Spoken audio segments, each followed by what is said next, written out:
Doctor Abdul Kalam ने कामयाबी के 7 सीक्रेट्स बताए और उन्होंने कहा कि ये सीक्रेट मुझे अपने रूम में ही मिले। कैसे? पहला, छत ने कहा ऑलवेज एम हाई, अपने गोल्स हमेशा ऊंचे रखो, बड़े बनाओ। दूसरा, पंखे से सीखा कि बी कूल, अगर कोई सिचुएशन लाइफ में आ भी जाती है तो दिमाग को ठंडा रखो। तीसरा, खिड़की से सीखा कि दुनिया को देखो, दुनिया बहुत खूबसूरत है। चौथा, क्लॉक ने कहा कि हर मिनट हर सेकंड बड़ा ही कीमती है, वेस्ट मत करो।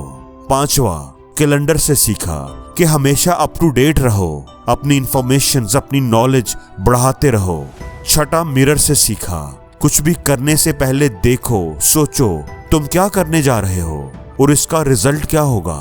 और आखिरी असूल, दरवाजे से सीखा कि पुश हार्ड, अगर अपने गोल्स को अचीव करना चाहते हो तो सख्त मेहनत करो।